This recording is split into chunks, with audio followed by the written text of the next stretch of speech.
not hearing the matter with an open mind. There's a number of absurdities in what she did. Firstly, she didn't even set the time for the filing of the documents. She ran away so quickly. The second thing is that she didn't address the constitutional notice matter. And I have authority that literally says that what she's done raises an apprehension of bias. So she's listed the matter that cannot... I understand what you've done, yeah. Do you know what I'm saying? It's exactly what Gorton... well, not exactly, because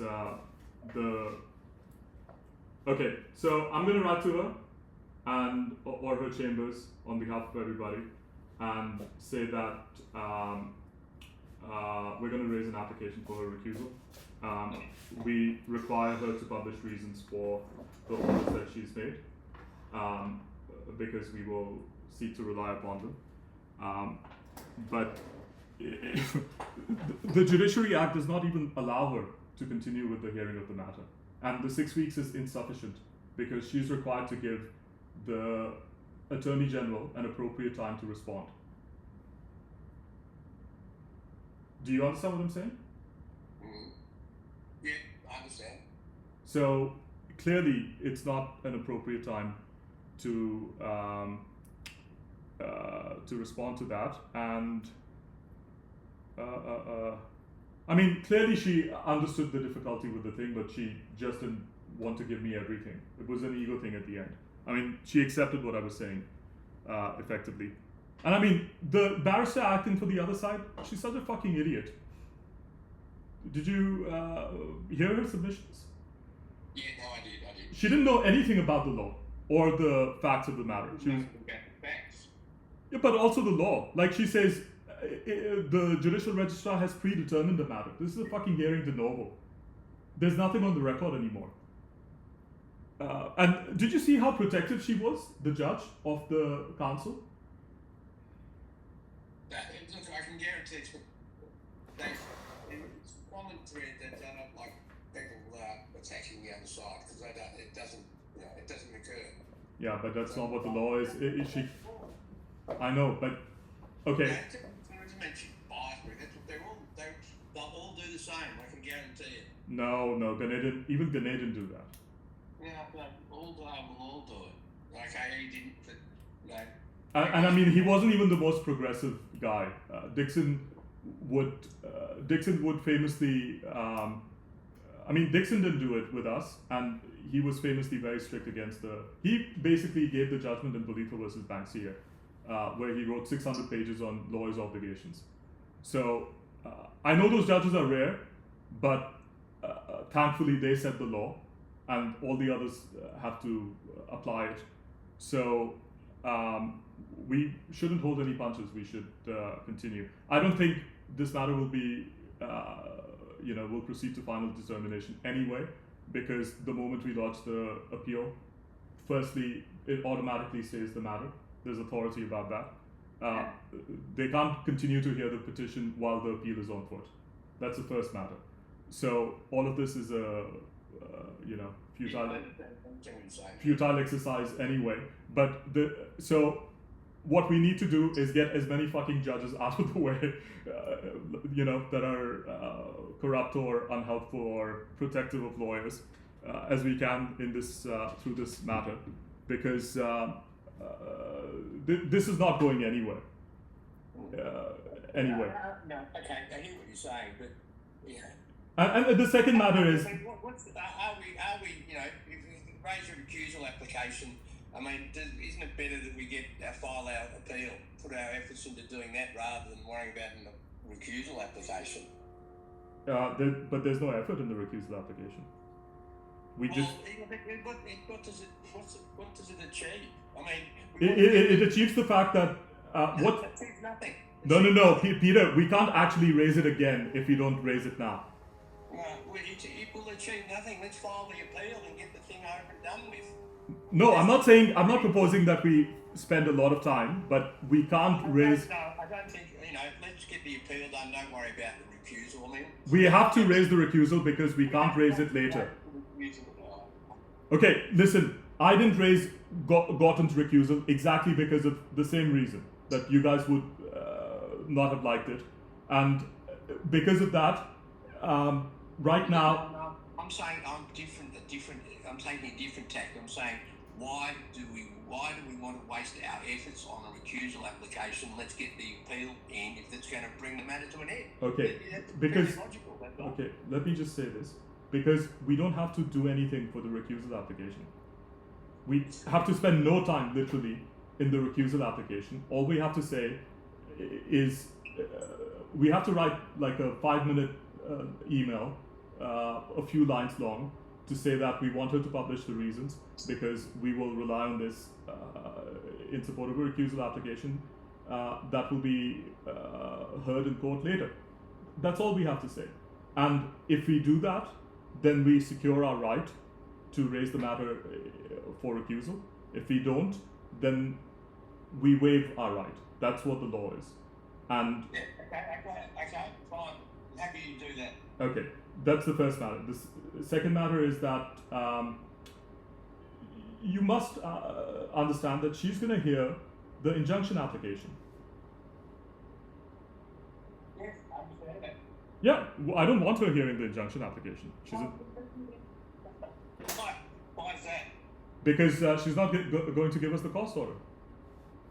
I mean, they can't possibly succeed on the injunction application. Everybody knows that. They don't even have a fucking legal argument, because they made the application without thinking. And the fact of the matter is that so there's two ways in which you can seek suppression orders. You can seek suppression orders in the proceeding. They are dealt with by the statutory provisions of the Federal Court Act, which are similar to the Open Courts Act. And you can do it the way they did it. And that's decided on common law. Okay? The common law basis is that they have to prove on a beyond reasonable doubt basis that we have the intention and the means to actually commit the contempt of court, to commit the acts which beyond a reasonable doubt will constitute contempt of court.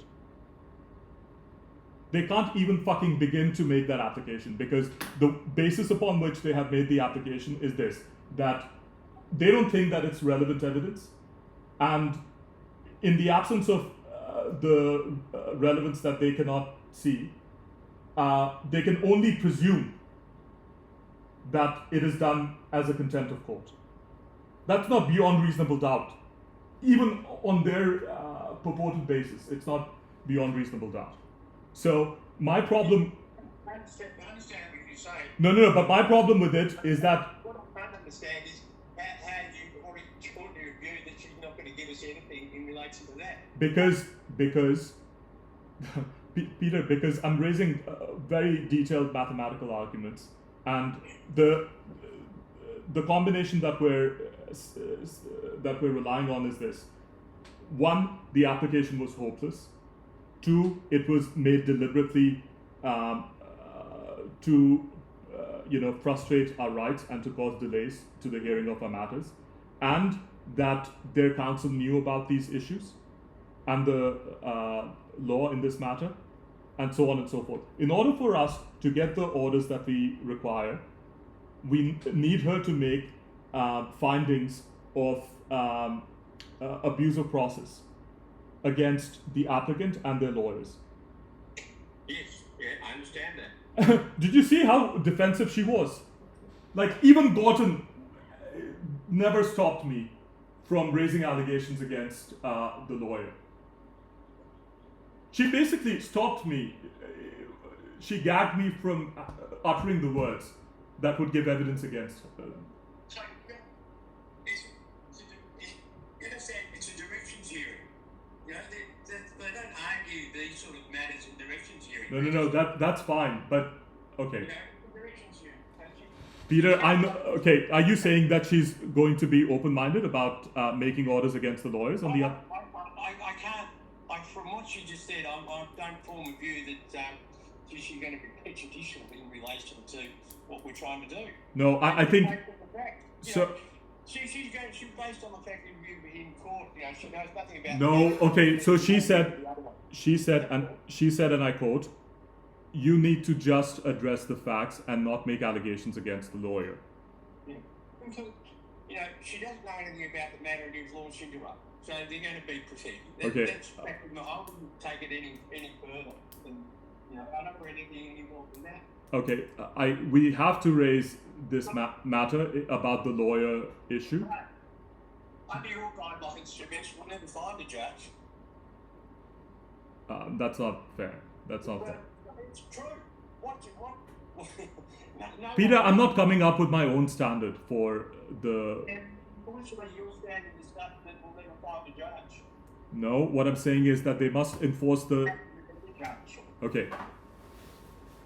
Anyway, I have to go and prepare for the hearing this afternoon, but if we don't raise the issue, we can't raise it. I don't have a problem with you raising the issue, but now you've already said, now you've basically determined in your own mind that she's not the one she's going to hear it, so you're going to try and get a recusal, and we've spent ages trying to get a recusal.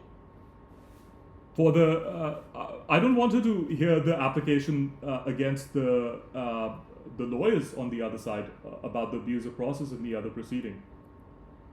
That's obviously not. I mean, Mushinsky was not as mean. Well, he wasn't mean at all. I mean, he accepted everything that I said, and I know that it's been slightly different.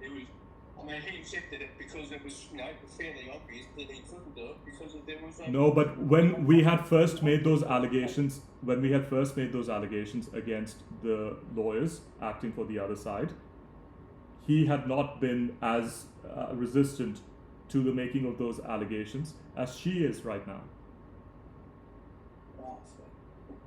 I disagree with you, but Okay.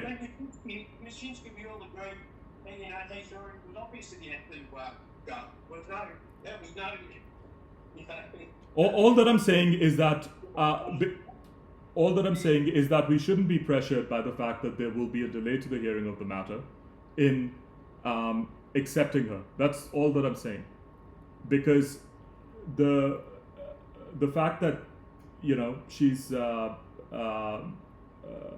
and to be honest, it's not just because we're raising a recusal application doesn't mean that it needs to be argued like the way the matters went with Gorton. It's also an opportunity for us to complain about things and for her to revisit her position.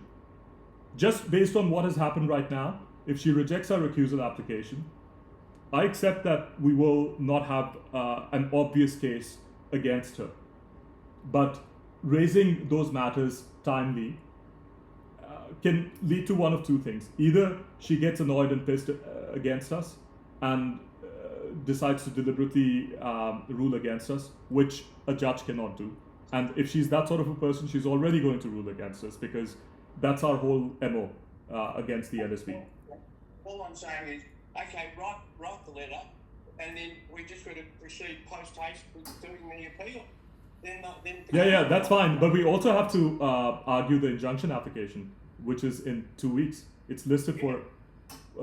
She's proposed a listing in 2 weeks, and I want to make sure that we are protecting our rights in that matter as well. So I will raise those matters. There will be things that she has to consider, and then. So what you're saying is the first thing you're going to do is in the injunction application, you're going to ask for a recusal. When we ask for a recusal in any matter, it is for all matters. Yeah, but that'll be your first opportunity to raise it, though, won't it? No, I'll just write to her right now and get it out of the way. Yeah, no, what I'm saying is, but you will raise it at that hearing. Yes, of course. Yeah. Well, But it doesn't have to be the whole hearing long matter. I will raise it for, depending on how the matter is argued, but maybe 5-10 minutes, and I'll identify the grounds. And it will also strengthen our rights and reserve our position in respect of the orders that we're seeking against the lawyer. If she doesn't give us the orders that we're seeking, it just secures our rights even more.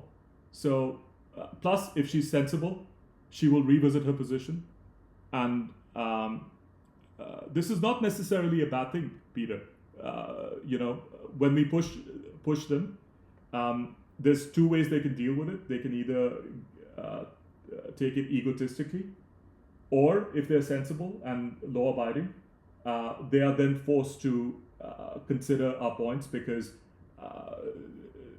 before taking adverse action against us, they have to check what the law is, and that forces them to check the law, and then they make the right decision.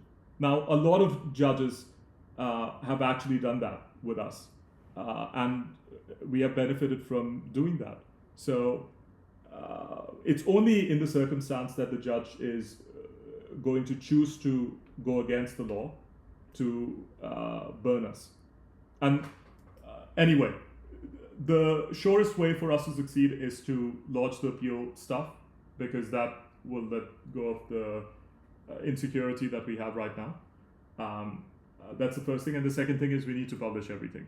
That will make us famous, and also create some public pressure on the judges. But, don't get pressured by the intangibles here. Okay? Yeah. All right. So we need to complete the transcripts so we can lodge the application. Did you see, like, she took a dig at me for sending material to her via email? Yeah. No, No, that was also inappropriate because. Sorry? You got to understand. You got to understand. A directions hearing. She's there to sit basically set the timetable, the process of the matter, bringing up matters by emailing her chambers the morning. Yeah, but I had foreshadowed it long ago. That doesn't matter. It's a directions hearing. Directions hearing always fairly straightforward. All proceedings. Okay, but by the way, I won. She was. Sorry, what did you win? What did I win? Are you not paying attention? Like, she made orders that she will consider whether or not our applications should be decided before the other matter. I won, basically. Yeah. Well, I mean, how do you not get this? So she was not interested in listening to my matter. I told her that. So you don't not be interested in listening to the matter because you didn't have the material. No. But like, what? If the application had gone, once the application goes in, she would have to hear it before the matter anyway. Of course she would. Well, she wants us to file submissions about why she would have to. That's what the submissions are about. Yeah. That's right. Well, that's the argument. That's part of the argument anyway, isn't it? Yes, but what I'm saying is, that's part of the argument as to whether or not she should hear it. Yeah, that's the submission, so it's on the paper. Then she said, if that's the case, then the matter's up the second part's argument. Yeah, but I succeeded in arguing that and in having her consider the application as if it was before the court.